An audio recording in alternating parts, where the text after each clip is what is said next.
And not every day, but once in a week. Well, should I be starting that way even? Probably not, because here, on today's edition, well, it's not really an edition again. I'm probably confusing you right now. But this is not my mixtape. We're not doing an episode of my mixtape today for a change. And there's a very special reason why. And I'm not even going to try and explain that right now. All I'll say is I have somebody very special sitting next to me in the studio. And if you're on video, by now you might have figured out. Or maybe I'll ask Lavanya Films not to show his face yet in the editing. And you show his face right about now. There you go. That's me. Hi, hello, this is Ganchu. I hope you had a great day today. And yes, like Supe said, it is a special day for us. We started Radio Valley 12 years ago in the year of the hog. And this year is the year of the hog. So it's exactly 12 years. Although the logo is much older than that though. Right. Because I designed the logo 2 years before that.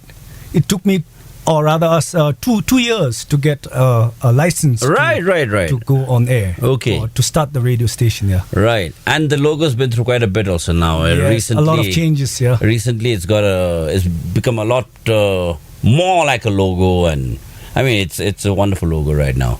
Anyway, yeah, but so instead of doing my mixtape, what we're doing over here right now, Ganchu and I, is we're going to just reminisce on the 12 years that have passed. 12 years. Wow, 12 years. A lot of blood, sweat, and tears in those 12 years. And before I go... Some people have lost a lot of hair as well. I've got on a lot more wrinkles. Yeah, man. And instead of white hair growing on my head, it's going on my mustache and your beard. Yeah. Okay. So that's where my white hair grows. Wow. That's your white fur. Yes. Yeah, man. I have white hair now. But I can say, 10 years, I mean, 12 years, it doesn't even feel like 12 years actually for me. I mean, 11 years for me. Mm-hmm. I've been here 11 years with this station. And so much has happened within that time. You know, it was very difficult for us to get Supe on board. I want to share the story, you know. All right, we'll get into that, but before we do that, Ganch, let's start at the beginning itself. You've got some plans for us. Not really plans, but just to start at the beginning. No? Yeah. I mean, it's 12 years. Doesn't chi jong And when you look back, and like you said, 2 years you were trying to get a license. Yeah. I know we've heard that story, but then I mean, like, just take us through the paces, man. Because there are a lot of people out there who don't know the beginnings of Radio Valley. Well, it all started, I think, with 2 events. The third event being that I always wanted to do something with music, and that has a lot to play in this as well. The most important, I think, is both of these other 2 events are actually equally important. On my 25th birthday, I was working with the Thimphu City Corporation. I could not sleep that night. I was thinking to myself, man, you're 25 years old. You know, somebody of your same age. And I can think about John Mayer is almost of my same age. Kobe Bryant was almost the same age. Okay. And where are they, you know? And where was I? So I said, man, this is not going to be how it's going to be. I wasn't happy or satisfied. I couldn't picture myself as a civil servant either. So I said, I got to do something about it. So after a few sleepless nights, I came up with an idea. Why don't you start a radio station? I mean, you always wanted to do something with music. With a radio station, if you can't play music, you at least get to push play, right? Yeah. So, and the other event that inspired me and brought us here was my first visit to a recording studio that was at the BBS recording studio. Nathan was there to show me around, and it was because our friend Dichan Roder was making, I think, our first documentary film called The Boy of Good Ways, and I gladly agreed to write a song for that film. And for the recording, she took us to the BBS recording studio, and that's when I fell in love with the microphones. The carpet was damp, you know, and I can still remember. it was so ecstatic that the moment I walked out of the studio, I told myself, this is what you're going to be doing. And I think these two things, and of course my great passion for music and all that brought us here. Wow. All I can say is, is one thing that's very clear is, so you were already driven at that point.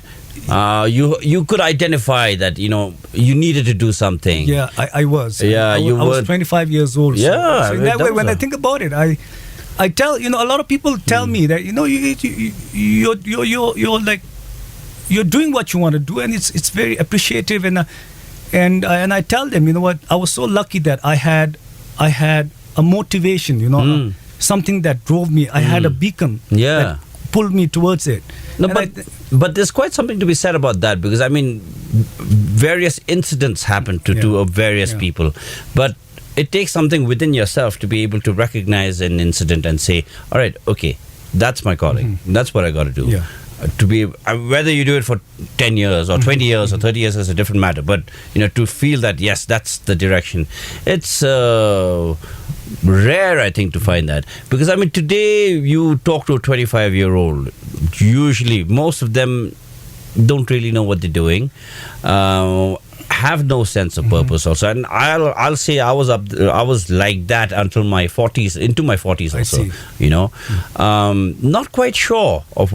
In my case, I just wanted to do something. Yes, definitely, I wanted to be creative, all of that. But what exactly did I want to do? I still didn't know.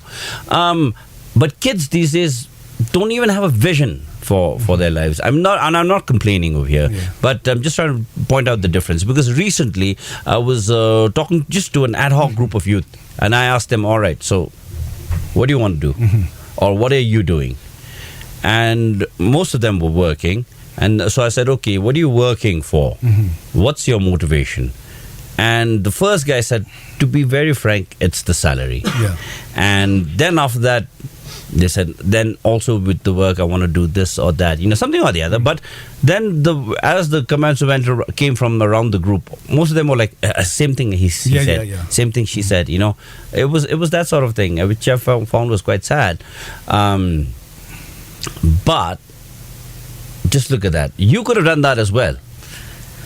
Just sat back, because you were an engineer with the, Thimphu Municipal Corporation. Yeah, it was quite a powerful and very, a lot of people. The fact that people, my signature was quite important. Yeah. Without my signature, building drawings won't get approved. There you go. And it was such a position that a lot of people couldn't understand me, and they thought I was kind of crazy, loco, stupid. And a lot of corrupt people could make a lot of money from there as well.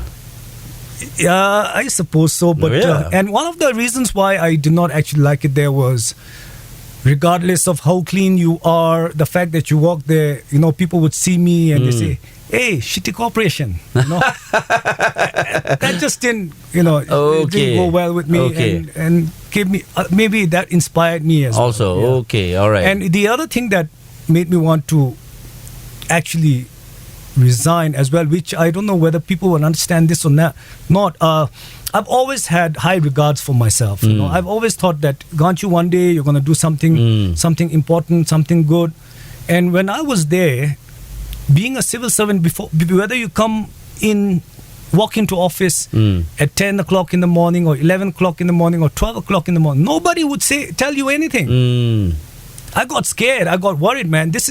I do not want my life to be like that, where and I was getting comfortable, and that's what scared me actually. Okay, wow, it was too enticing, and I said, I need to get out of this. Yeah, and you did something about it. I think that makes all the difference. I would say there was this 2-year period early in my career as well, when I'd been in the job for about 3 or 4 years. Where I felt that this is what I really want to do. And I imagined myself just doing the same thing, journalism, 20, 30 years, whatever it was. And it's just, I was on a roll. It was beautiful. Even on Sundays I'd be working. It was so beautiful. But there were certain fallouts between the administration and myself. I think that's what killed it actually. That nipped it in the bud. I think it's important when you're at that age, when you have that sense of purpose and drive, that it's nourished. And you better take advantage of it. Yeah. And you went and took that step, Yes, and that made all the difference, I think. And I do agree. You know, the administration can be quite discouraging. The fact that my juniors, because they knew how to go about, you know, how when you work in a big corporate office or a government office. And for me, I'm the kind who do my job and not really, you know, suck up to people. So as they say, I wasn't faring so well. Yeah, Okay. All right. Okay.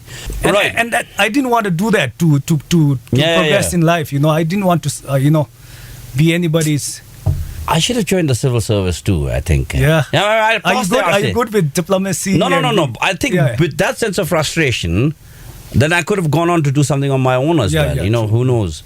It's just that where I was working, I had problems with the administration and all that. But my immediate bosses were like lovely people, really good people. And which is why I didn't take anything to heart also. Always had the respect for them, you know. No big deal. Yeah, but good on you to have taken that step.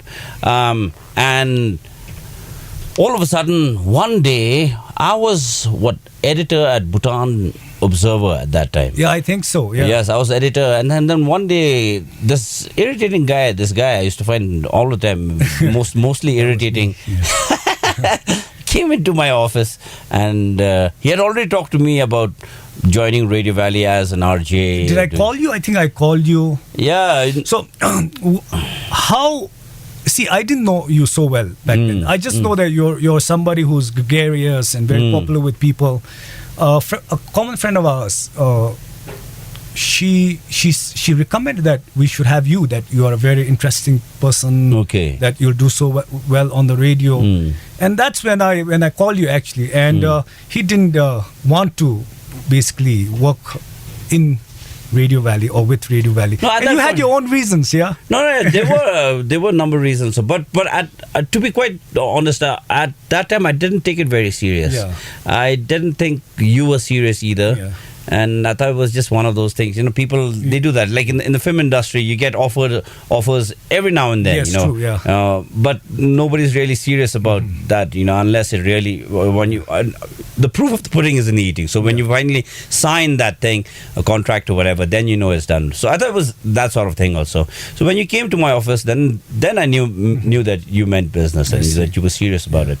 And of course, I was also privileged, I think, or lucky, sometime after I had just graduated, Seokseon Peck had been in BBS, and BBS was looking for a newsreader back in 1994. This was, and a couple of us auditioned. I was selected. And then I was trained by her for about 2-3 weeks. I can't remember how. So that I already had that experience on radio. But did you go on TV though? No, or just on the radio. Yeah, because the TV didn't exist back then. I see. Okay, it was on radio news reading. Yeah, near radio news reading. Exactly. I was like, how can this guy ever make it on the TV with that face? Yeah. Anyway, but you did read news on the radio. Yeah, I read news on the TV. On the radio. I did for over a year, in fact. And then within that time, I took up my first full-time job with Kinsale as a news reporter. Then I knew I couldn't do both. I had to quit one or the and you preferred Kinsale over because BBS. I mean in BBS I was just a newsreader, a part-time newsreader, so I'd go there, I'd just read the news. I wasn't actually producing anything, working on anything, making writing a story, none of that stuff. Yeah, I can understand. Yeah, so obviously the Kinsale was the choice, and that's in fact what I wanted to do. You can't put too much of yourself in news reading, yeah? Yeah, well, you definitely can't, but then again, I mean, it's a nice thing, and I think I was very good at it, actually, by local standards at least. But actually at that time they were talking about somebody from BBC has come to, because it has to do with the Brit accent. The news from the Bhutan Broadcasting Service read to you by then the name would be Kyunga Tenzin Doji, whatever. So I had that experience. So once you came to my office and you told me, and I thought, well, all right, let's do radio. I mean, I wanted to do that FM kind of radio before, but never had the opportunity. So I thought, why not? Let's try it. Let's try it. And those days, you have to understand, FM meant it was very casual, right? Yeah, it was just, it had to be casual and all of that. So I wanted to try that. Yeah. And then, your first show was Kuzu. What was it called? It was called kuzuzangpo.com or something. So there was this website called kuzuzangpo.com. Yeah, kuzuzangpo.com.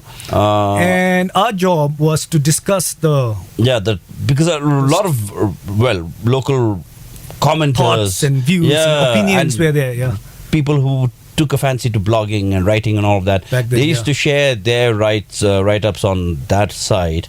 So we had actually gotten in touch with one of the administrators of that site and talked for permission to discuss those things on our show. So it was Kuzuzangpo something I can't quite remember also now. And then from there I think we started doing a little bit of discussion on the news that were printed on the papers. Yes. And then it became Scoop from Supe.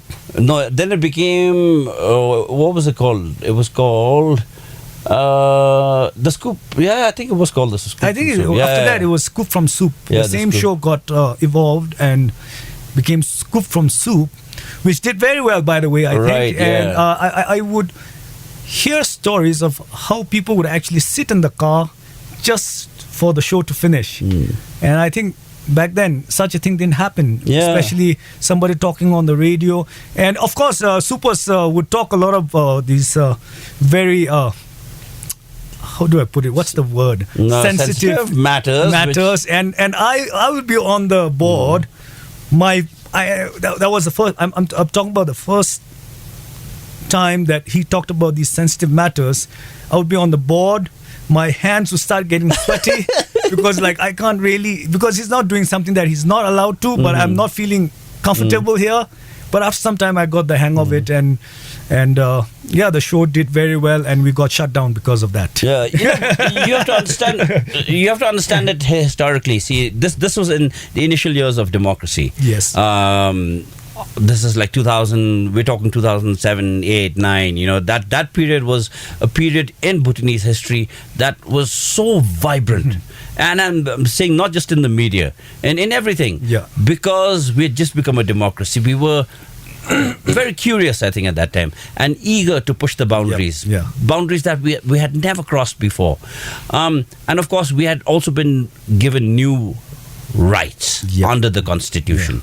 So I understood my rights, and it was important at that point, I think, for the entire journalistic community to push the boundaries for the health of the society and for the benefit of the media, of course. But overall, for those benefit of the society.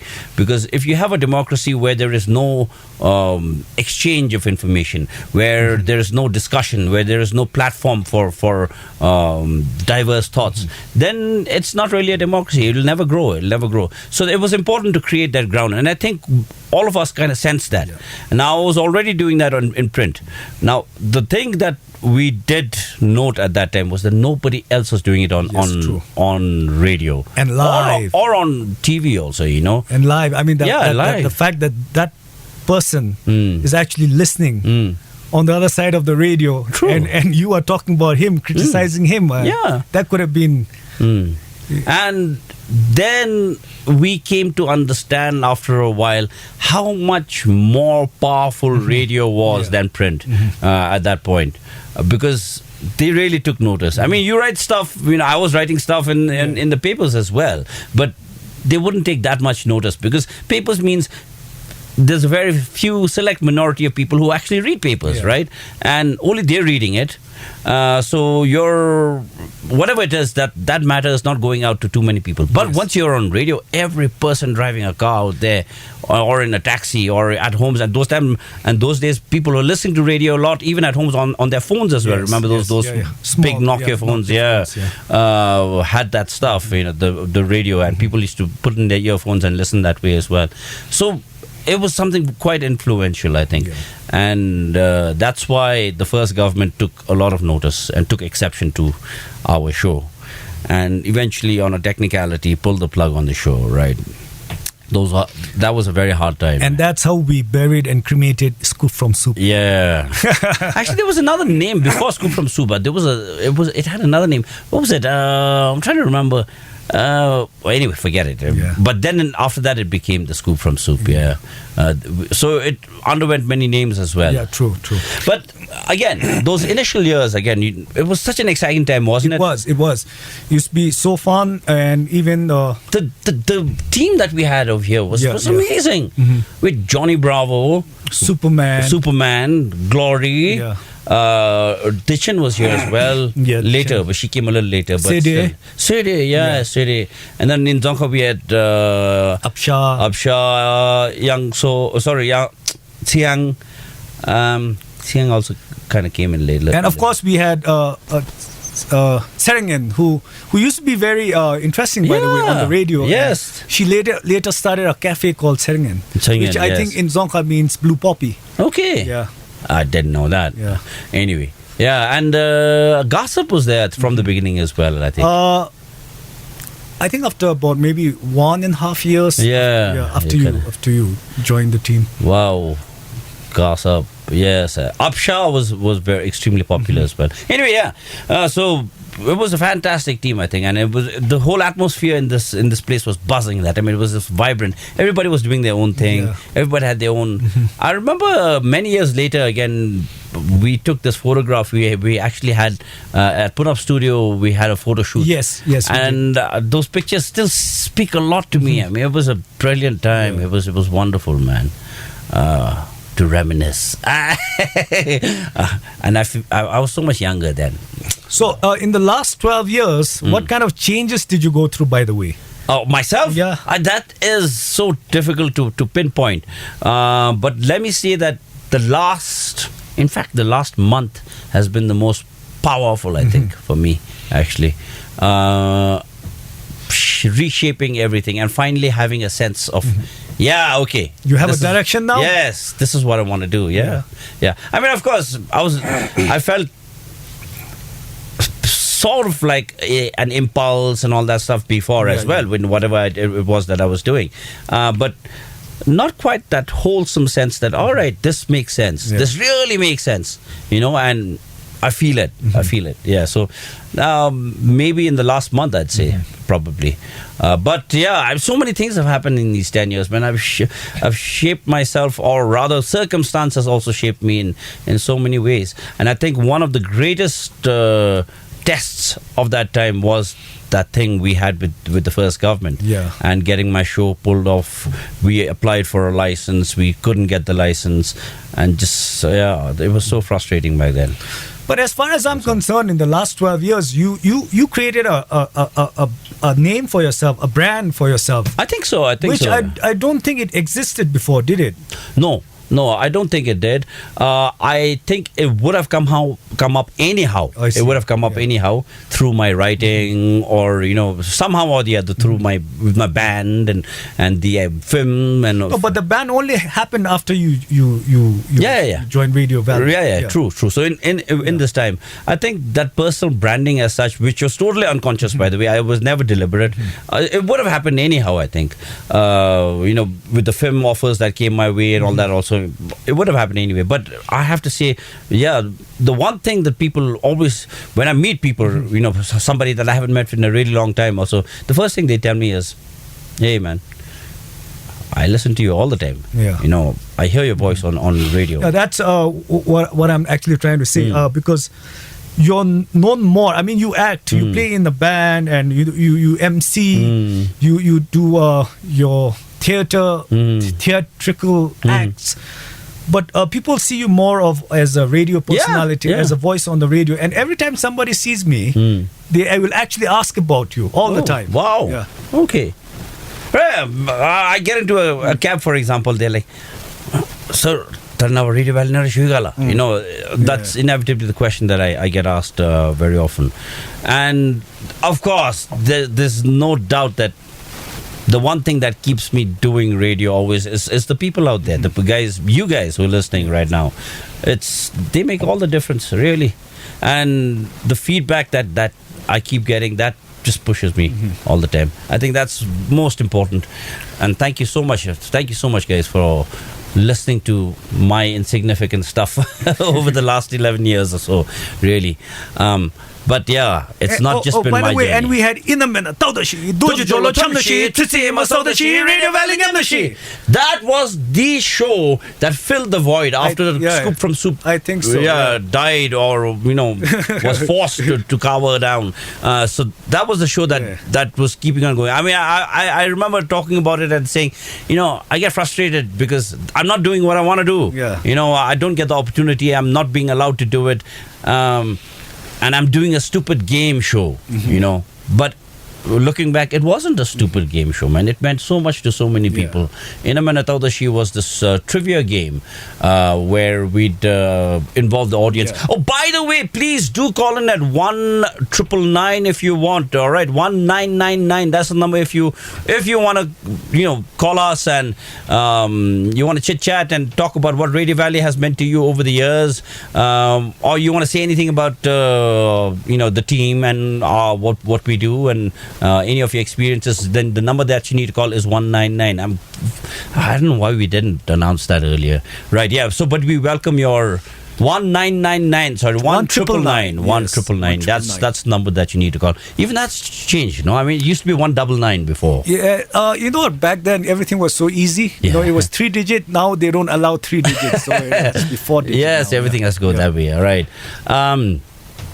So that Inamena Taudashi, it filled the void at that time. And I remember entire families, we used to have some regular callers, but then we also used to have, entire families sitting together. So it'd be like the children, they'd be doing the calling, they'd be talking, but you could hear the parents in the background, giving them the answers or trying to help. Yeah, it was a beautiful thing as well.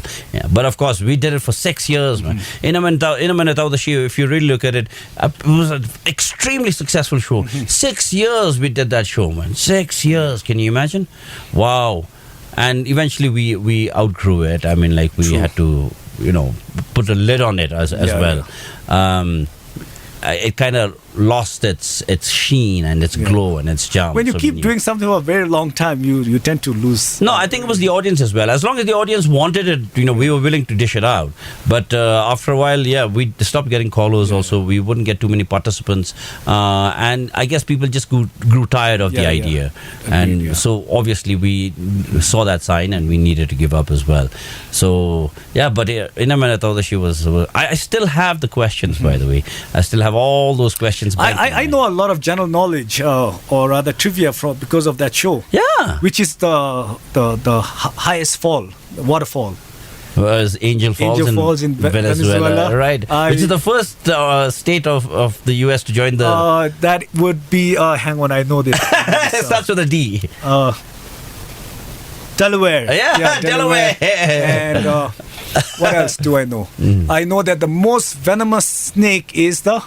Would be the sea snake actually, but on land is the taipan.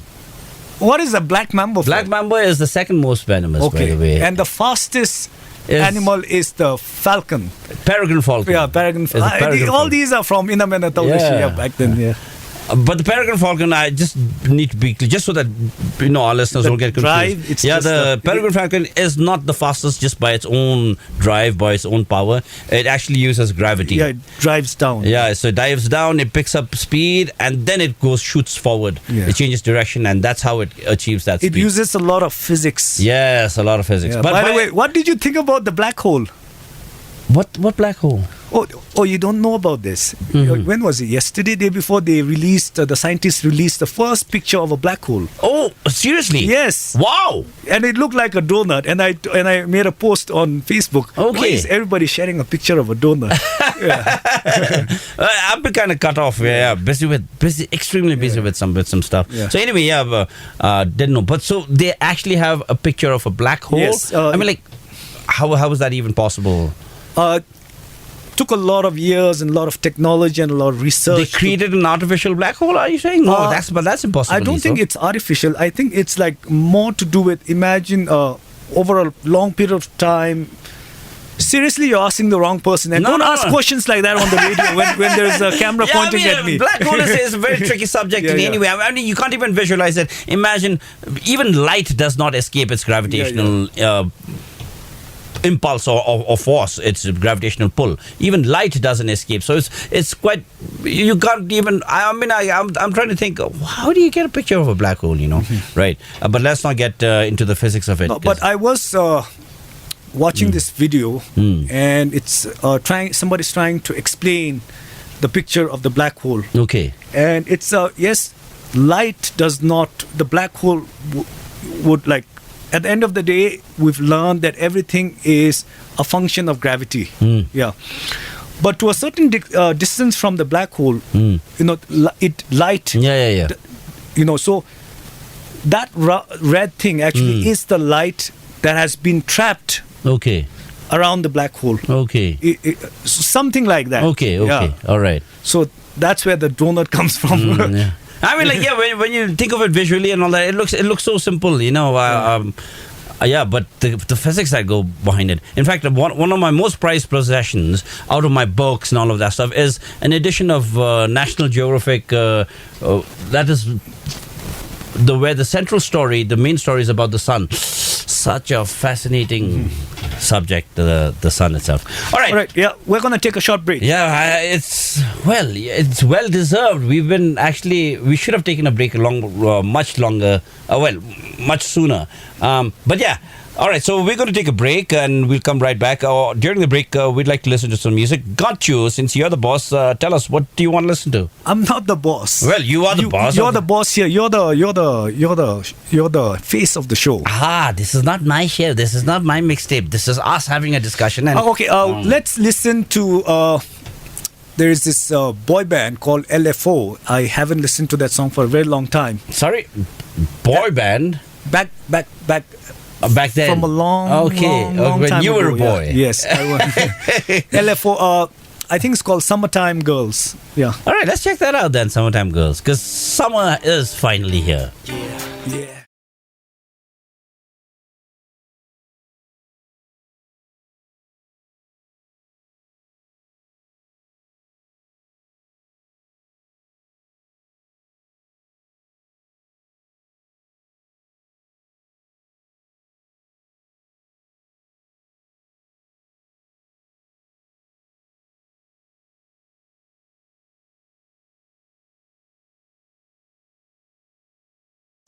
All right, for those of you who tuned in late, let me just remind you that this is not an edition of My Mixtape. What's happening here on Radio Valley 99.9 FM right about now is Ganchu and I reminiscing. Why? Because Radio Valley turns 12 today. All right, you heard that right. We turn 12 years old today. Some people actually might not believe that we're 12 years old. I think it's high time we need to show your forehead now. That's why we're on video.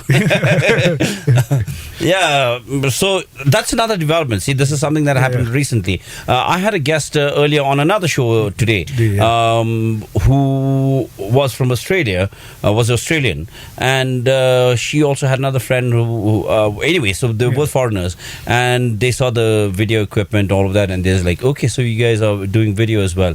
And I had to tell them that whole thing about, we had the idea a long time ago, but we never really got around to it until one of my guests on My Mixtape actually said, hey, it's so easy to do, why don't you do it? And he actually came here with his phone and did that sort of thing as well, some video coverage, right? And then we figured, hey, why not get the pros to do it? So, and that's why we are so thankful to our friends from Bhupin and Kushab. Yes, Kushab. I always get mixed up with his name. Kushab and Bhupin from Lavanya Films. Thank you so much. You guys have made a world of a difference, I think. It's doing pretty well. I think the video where actor Sharab Hamu is there, I think it already has 25,000 100,000 views. And to think about it, yeah, because I mean, the first one that we did with Farmer Sange, we were deliberately pushing it as well, Yes, and asking our friends to share and all of that. And that's doing very well. Yeah, that's also. what, yeah, that did very well. But Sheriff Islamo is like no extra push from us. I think it's just the momentum. Yeah, I think because not many people. Although Farmer Sange is popular in his own ways, but she is widely known. Yeah. But I think the more serious people are actually watching. Farmer Sange's. Well, I wouldn't say serious. When I say serious, because what he talks about, it's about it's a lot of philosophy and all that. Yeah. And a lot of people were surprised also because like every other public personality, Farmer Sange has his critics. Yeah. So a lot of people had all sorts of things to say about him, and then finally a lot of people actually cleared up their minds about him after that show, thinking, oh, okay, now I understand him better. So yeah, public personalities come to my mixtape. I mean, that way, this my mixtape has been a blessing for me. Really, it really has. As a person, from a very personal point of view, it's really been a blessing. It's the one thing that really, again, keeps my juices going as well. It means so much to me, that show. And of course, all of it has to do with you people out there listening and commenting and passing your feedback back. By the way, our phone lines are open. Our phone line is open. The hotline is 1999. If you want to engage in this conversation, please call us at 1999 and talk to us. Maybe you want to share an incident where Radio Valley is featured, or whatever. I mean, just get into the conversation with us. 1999 is the number. So we are hoping that you will call. Come on, some of you guys out there, call us. Let's get into this conversation. But Ganch, yeah. Over these 12 years, also the team has changed considerably. Yes. I mean, how do you explain that? Like you said, the team we had back then, with all due respect to everybody else here, and even those whom we had before, I think they were a lot more passionate before. Yeah. The ones. Now it's more of like technical, to something. If I may be very honest over here, I think we're lacking. Radio Valley is lacking on the music side of it. That's what I think. I don't know what the listener would think, but that's what I think. And you just can't. You just can't be playing music if you don't listen to music and if you don't know music. Yeah.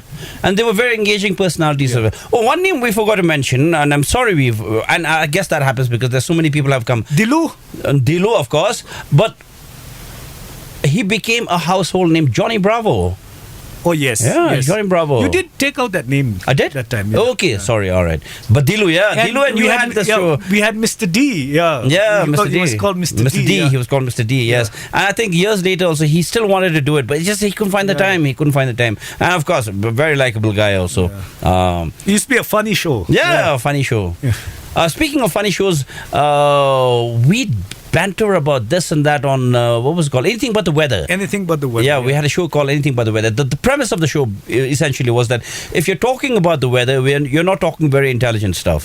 That's what happens. When you run out of things to say to each other, you talk about the weather, right? So we would talk about anything and everything except the weather. But inevitably, that would also crawl in. Why am I using inevitably so often these days? I noticed in the earlier show also I was using that word a lot. I don't know. But now I think when you run out of topic, I think you talk about Trump. You always find something to talk about. That's a good one. And the only thing I know about Trump is when he's giving his, what do you call it, those press conferences. It's so entertaining to watch him. Okay. Obviously, that is the one thing I would really give to Trump, that he has brought about a whole new level of interest in the U.S. presidency. He's brought a new personality to that seat, to the Oval Office, and therefore has created a lot more discussion and a lot more attention. And America's getting all kinds of focus in good and bad ways, and I think it's good actually. I don't mind the fact that Trump came in. Because I mean, if he was my president, I would mind. Yeah. Yes, I definitely would mind. But because he's the president of supposedly the most powerful and most successful nation, economically successful nation out there, then it's all right. There are a few problems, no big deal. You have a good thing going there, the America. I heard so much about him and all that, and I don't know him as much. All I know is that I do remember him from a cover of a Playboy magazine. Okay. Yeah, he was there once, right? Okay. Yeah. I don't know. Yeah. I don't know about this. So I was watching his press conference, and he was up there, and a journalist like raises her or his hand, and he looks at, you know what? I don't like you. You. I was like, who does that? I don't like you, so it's you. The other one. But that's the thing. He's brought this very new. I mean, all the presidents before him would have been a lot more tactful. Even some of the bungling ones, like Nixon, for example, who actually got impeached, had a lot more finesse than Donald Trump. But Donald Trump just makes everything so interesting, I think. And America, you know, like I said, you have some beautiful things happening. You have a good thing going. Sometimes you have to mess up, as you often do, like with George, with the Bushes. Yeah, you do mess up. Yeah. Right. Anyway, Yeah. And by the way, and that is a small preview of what used to be anything but the weather. Yeah. We would talk about everything. just Yes, like that. anything and everything. Yeah. Right. Oh well, let's get back to the subject at hand. Let me just while we were talking about that, let me just say I have a lot more respect for the Republicans. By the way, just incidental and nothing to do with Trump.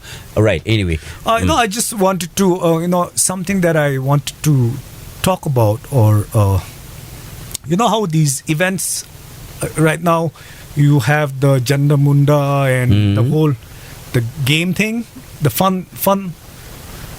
Sorry, The Mela kind of thing. Okay, all right. No, Radio Valley was one of the first Right. ones to do events. And Yes, we used true. to call it the Fun Food Festival. Yes. Where there would be game stalls, where there would be food stalls, and of course, and then it used to happen at the Clock Tower. We would have the stage and have bands and musicians and dancers perform. And I'm glad that we've done that, because it used to be very difficult for us, Game stalls will all be shut down by the police, saying that this is not allowed, that is gambling, and all the food stalls, participants from India that we've invited would be chased out, saying that this is fronting. Yeah, but now it's happening all over the place. Yeah. Right, and And that's not why too many we victims. stopped with that, because it was too much of a hassle.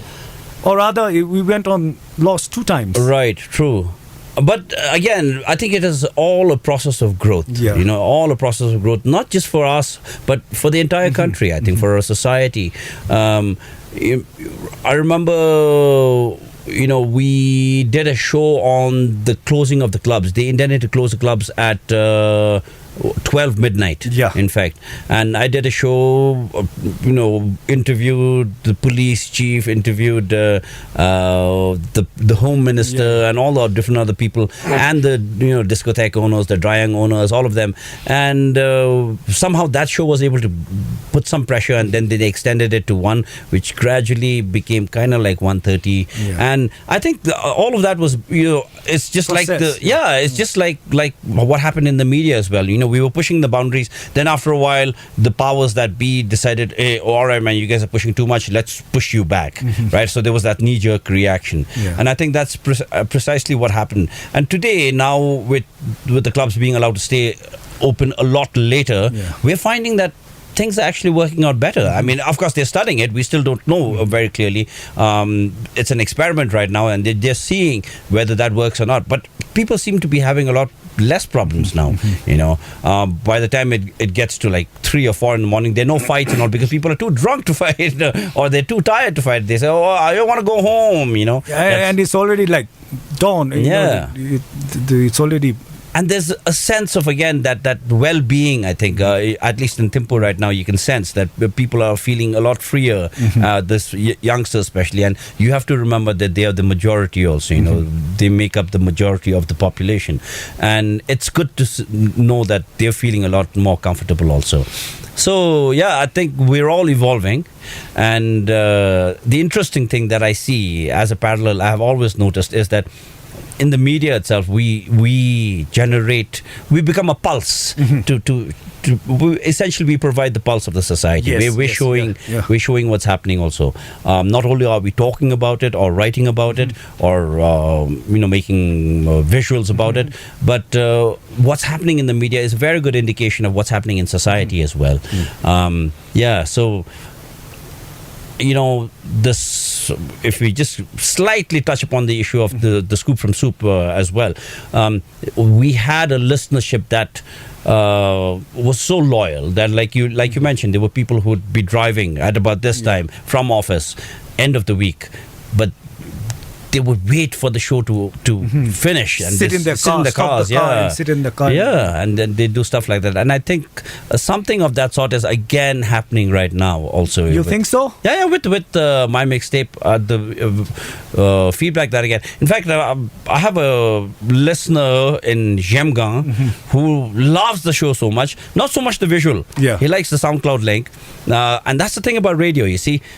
A lot of your imagination goes, it's a lot more active than television. Television is very passive that way.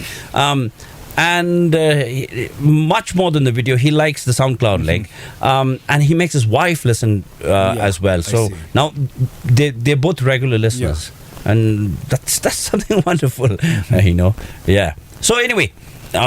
All right, so the food fest and all that stuff used to do that as well. The Fun Food Festival, Radio Valley. And I know, Ganch, you have to take us through this now. I know that it wasn't an easy time. These 12 years have not been easy.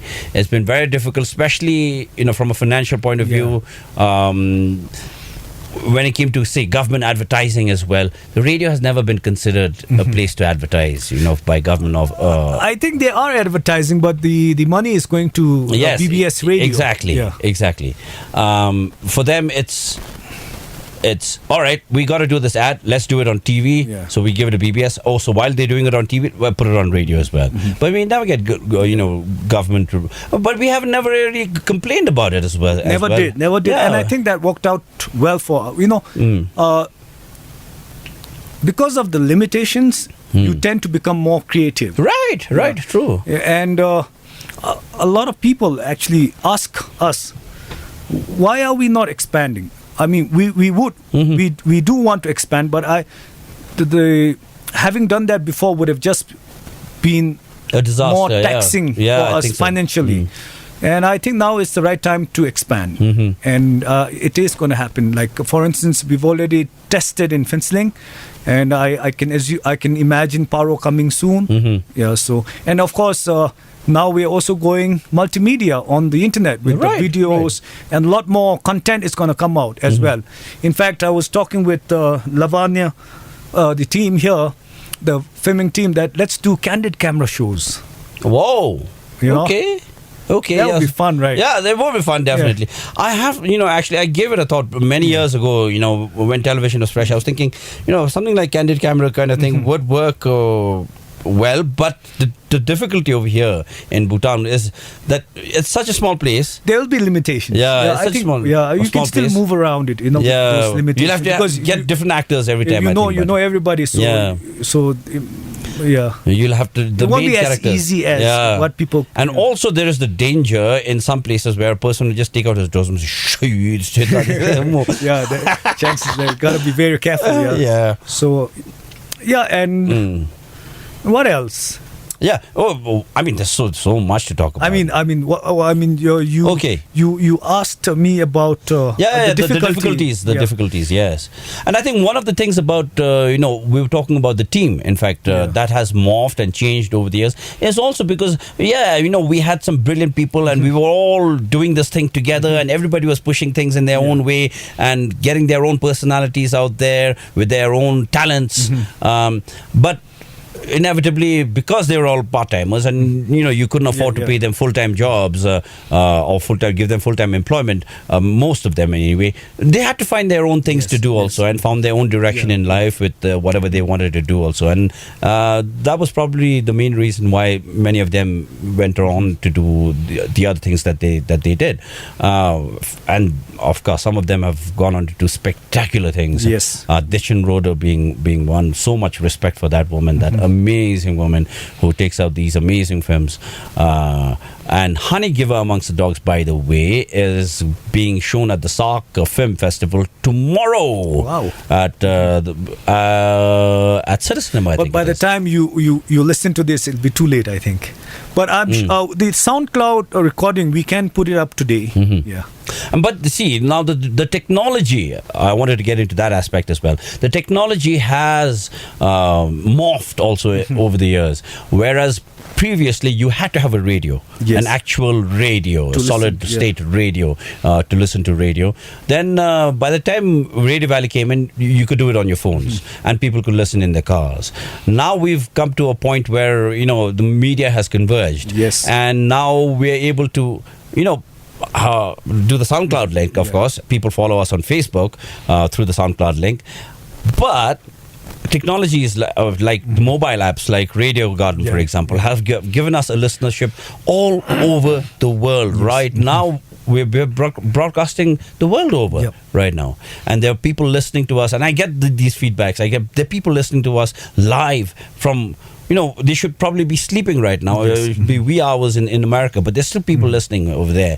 People listening in Dubai, in Oman or Kuwait, and people listening in Japan and the Philippines and Australia, of course, and Singapore, and all of these places are so interesting that way. And this is why I say, I do it for you guys out there, man. You guys are the main reason that keeps us going, I think. And I think I would be fair to say that Radio Valley for you also, I mean, of course, it's your company, it's your baby, all of that, Ganchu. But, you have that connection. Once that connection is... Of course, I do. Yeah. In fact, I miss playing, being radio DJing, right. Playing music. I miss that a lot. The reason why I'm not doing it, by the way, is it's not because some of you might think that he's outgrown it. It's been stressful. Yeah. And if I kept doing that, Radio Valley would have you get what I mean? I had to give more time for trying to make things meet, make ends meet. So I had to give that up just so that Radio Valley can stay afloat. And I do want to come back and start playing music and talk about the things that I see and I think about. Yeah, I really want to do that, and especially talk about entrepreneurship. The fact that there's so much opportunity in Bhutan. A lot of foreigners, I meet them, and they're like, "There's so much opportunity over here. In our place, it's all done, and there is hundreds of people doing the same thing, and there's so much opportunity here." And sometimes, I feel that I should go on the radio. Sorry. Go on the radio and talk about all these. So you can see if you heard that strange noise right now, my hand. It was Ganchu's hand hitting the microphone, which just goes to show you how long he's been away from the microphone. He's lost his studio discipline. Anyway, but then our very good friend Avinash Rana, for example, just messaged me, what was it, night before last, saying he's run out of shows of anything but the weather to listen to, because he loves that. He really loved anything but the weather, so he's been listening to it again and again on and again. SoundCloud.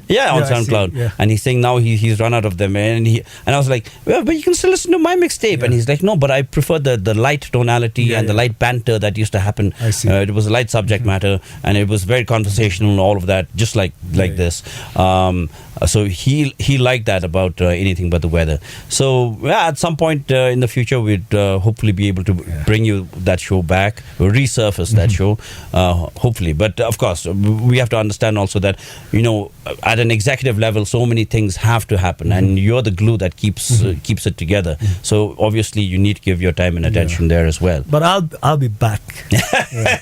And by the way, one of the perks of being on the radio is I'll show it to you. I live in the Champandu area. Right. After the expressway, after the flyover bridge at the expressway, and above the expressway. Road, yeah. Why is the municipal corporation treating that area like a stepchild because the road is so bad? It's because there are not too many people there yet, you see. And even a very densely populated area like Olaka, I was living there for a while. The roads were terrible. It was just at the turn of the elections, by the way, just before the elections, the year before the elections, that all the roads were remade. And I think that's just the nature of democracy. And some roads get a blacktop like twice a year. Yeah. I'm like, what's going on? Right. You also have to understand that it's an uphill task, let's say, for your previous employers, the Thimphu Municipal Corporation as well. It's a big uphill task for them because Thimphu is a city that's growing by the minute. It's growing so fast that, urban infrastructure is incapable of keeping up. Is incapable of keeping up with the growth, the actual growth. So there's a lot of pressure on the infrastructure. I agree. I agree. But I think it should be uniformly distributed. But here's the thing. It's very difficult for that organization to keep aware of everything that is happening also. You would think that it should be possible as well. At the same time, considering where we are on the socio-economic ladder right now, I think it will still be quite difficult because every time you have something that's been redone here, within that time something has gone wrong somewhere else in the city. The road here just beside our station, in the last 12 years, by the way, I've seen it dig more than 12 times. The same area. Okay. One time is for power cables. Right. The next year comes is for some water drain. The next time, I don't know. Yeah. I think we're really, and that's again an indication of where we are on the socio-economic ladder, I think, really, because, we're so dependent on funds that we can have only one thing at a time. We don't look in advance and say, all right, all of this should be, in one digging and should be done and this is together. how old Supe has grown. Back then, he wouldn't be so relaxed about it. He would be hot-blooded. This is how old we are now. No, I think you come to understand many things also over time, and the best word here is to understand. Sometimes you have to put your hand up and say, all right, okay, man, I see what's happening over here, and although it can be done better, I do understand. So I think that is probably one of the biggest things that has happened to me in the last 12 years or 11 years, that ability to just not get angry and not to get too riled up. And in many ways, I think the interview with Farmer Sange, it helped me to a large degree also. Yes. When he talked about not getting angry, that's your personal choice, no? It is your own personal choice. He says building a building is difficult because you have to work with so many people and so many things and so many materials and all that. But getting angry or not, that's just down to you. Yeah. And I think that's been a big life-changing lesson for me also. And I'm trying not to. Of course, I still do. I do. I'm not as strong as Farmer Sange, but I'm learning. I'm learning to to understand. You know what? I intentionally get angry though, especially when you're working with a team, just to let them know that it's serious. Okay. Otherwise, they won't even get it. Right. I think in some cases, in some situations, it's quite necessary, and especially in an executive position like yours, I think it would be required at times. But then again, that there, some people have a way of doing things that don't necessarily, require that also, and they're somehow able to just pull a whole team together. Also, there are different ways, different strokes for different folks, as they say. And as always, we find, when we step into the studio, we find okay, we're going to be talking for about an hour. It's going to be a long time. And at the end of that hour, we find hey, we still have a ton of things to talk about. And I think that's typically what's happened here as well. We've come to an end of 1 hour since the two of us started yapping. Yep. And we still find there's so much that we haven't talked about. True. Yeah. We did not talk about how you started with your band, who's your daddy? No, that's besides the point. It's No, not. because that only came up because Radio Valley would organize little gigs, and I think you put people together. True. I think as far as the band was concerned, yeah, we did get gigs once in a while here, there, all that. But in that respect, again, you have to go down in history, Ganchu, as one of the pioneers in that area. Thank you so much, sir. I know you're fishing for that, but yeah, but it is well deserved. No, because I know, for me, I see all these things as a whole. Yeah, I understand. See, I remember Radio Valley organized a gig at Ombar. No, first at the Buzz, and there was a band, Battle of the Band. Battle. I saw so much talent, but where it really convinced me that there is so much talent here and people can get professional was at Ombar, because we put in real good music audio system as well. It was out of this world for me. I mean, to see Bhutanese, I imagine, I was ambitious before. I wanted to become a rock star. It slowly evolved. And to see people... Well, you are a rock star, by the way. You ought to know. No, I'm not a rock star. Well, you're a star. I'm not in many a star. ways. Yes. Yeah. Anyway, let's not debate about it. Right? So, and I would see you with the other, your other bands as well on the stage. My God, my get goosebumps, and that was what. It was so powerful that it inspired me to actually work on Mojo Park. And I see all these things they work together, Like, for instance, even Radio Valley, the reason why we're here is not just because of me. It's also because of the difficulty we went through, of the people that we worked with, of the encouragement that the others would give us. I mean, a lot of us over here, we're just living off the little bit of salary that we can give each other. And if we didn't have that team who were ready to work almost like for free, just for the fun of it, I don't think the chain would have been broken. True. I don't want to get into the particulars, but I think that I'm glad you pointed that out, because a lot of us we don't necessarily. For instance, Supe here, he's been doing this for the last 12 years, asking how much he gets paid. Yeah, don't even ask. Yeah, he gets paid.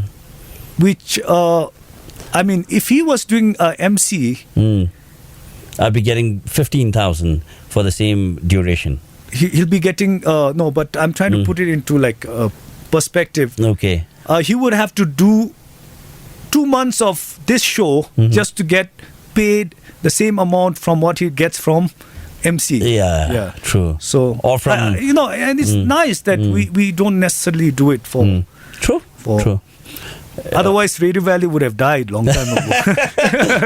True. All right. Yeah, but again, we need to, acknowledge also that there have been many people behind the scenes who you never get to see. People like NC, for example, who are at the technical end of things, always ensuring that the studio is working, the computers are working.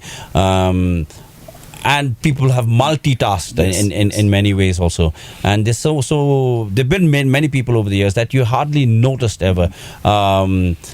Some people had, big contributions to make. I think some people had, they were more destructive than constructive also in a few cases also. But then still, in the final analysis, I think, Ganchu, you can look back and say that, eventually everything works out. Everybody who's been involved in this 12-year journey has somehow contributed, I think. No matter what they did, they somehow contributed to making Radio Valley an institution in its own right. And I'm not just saying that because I work here and I do the show and because it sounds nice, but honestly, and I do feel that the next 12 years is going to be even more interesting as different medias converge, and all sorts of interesting things are going to happen. And radio will always be around; it'll still be around. As if I may break some, what we're planning on. Okay, doing let's from here on. We're tying up with Kokap, and together we're gonna slowly come up with. I hope Kokap is okay with this. With online TV named Kokap TV. There you go. I think that's the logical direction to move towards. Online TV, like where shows will be produced and will be put up like on time, if it's weekly, if it's monthly. We have a lot of plans for that. And then you can even think about Radio Valley being... Okay, let me just add a cautionary note. Right now, at this very moment, there is a bureaucrat out there somewhere listening to this and thinking, what? They're going to do online TV? With whose permission? I better put a stop to this. I'm going to make sure that I complicate the life of Radio Valley as much as possible and make sure this doesn't happen. Just for the heck of it, just to be an impediment. There is one of you out there, I am sure. But when I say online TV, it won't happen for another 3 years. But content, we're going to start creating content and put it up on YouTube, because you can't stop YouTube, you can't stop us on YouTube. Yeah, exactly. And all these regulations and all that. And of course, we have to be. There is responsibilities that we all have to carry, and we'll make sure that is being incorporated in it. And I think we're going to reach a point where we will get to a comfortable point where governments and people in the media and the private sector, all of that, come to an understanding and a sense of faith in each other also. I think we will slowly get to that point. When we first started off, the government did not have much faith in the private. True. But I see that changing. True. The government is now putting a lot more faith in the private citizen, and knowing the Bhutanese people, I think the government is doing itself a favor. The government is doing itself a favor if you do put have trust your citizen, because they all mean well. Only you will always have there'll rotten always apples, be rotten apples. There will be. There will be. But 99% they all mean well. Yeah, I think so. And I think if I was if you take it like a business, that is something to capitalize on. True. I mean, if there is an opportunity out there and it's good for the people and it's good for the society, traditionally what's happened is, the government will clamp down on it and just be wary, because, this has never happened before. Let's not change things. Let's resist the change. That is slowly changing, I think, also. And we're coming to understand that if something is good for a society, then let's go ahead and do it. Let's really go ahead and do it. I think investing in Bhutanese people, I think it's when we talk to foreigners, for example, whether they're tourists or professionals working here, one of the things that they tell us is, you people, you are one of the most beautiful things about this country. Yes, you have your environment and you have your culture and all of that, but it's the people. And for the longest time, I know we are very critical of each other and we say all sorts of things about, Bhutanese and Bhutanese this and Bhutanese that. But I think there really is something very special about us. And I think it's high time we ought to be able to capitalize on that and make the best of it. Not just in an economic sense or anything. Just become a better people and a better society. And I think that's very possible right now for us to say, in the international forum, we're the only carbon negative country in the world. That's a big statement. Nobody else can do it. And that's big. It's a really big thing. If you can use that as an opportunity also, why not?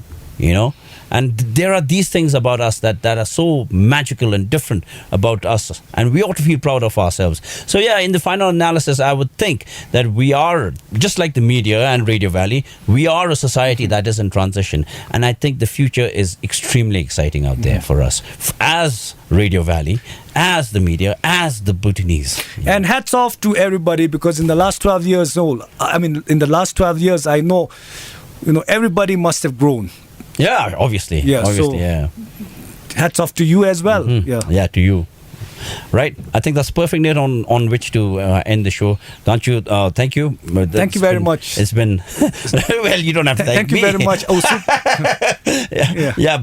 It's been brilliant, just retracing our steps. And I know there's so many things that we still haven't talked about, but it's been worth it going back, and in many ways also it's given us an opportunity to gauge our steps into the future as well, and to have a sense of where we're going. And I think really we need to feel good about ourselves, and I'm talking about, when I say we, I mean not just Radio Valley, I mean you out there and us together.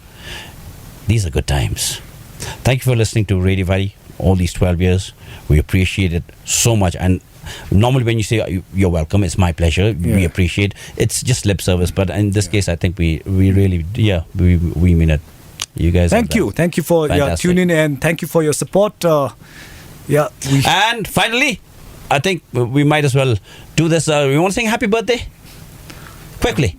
Happy birthday to you. Happy birthday Clap. to you. Happy birthday, Radio Valley. Happy 12th birthday to you. Yay! All right, Supe. I don't think anybody asked you. Please request a song. All right, okay, yeah. Nobody's asked me. All right, I'm going to go with Johnny Lang's Bump in the Road, specifically because we will always experience bumps in the road, but you have to recognize them for what it is. It's a bump in the road, and it will happen, and just get over it and move on. And that's what we're doing here at Radio Valley. All right, Radio Here's Valley, Bump in the Tayu, Tentayu.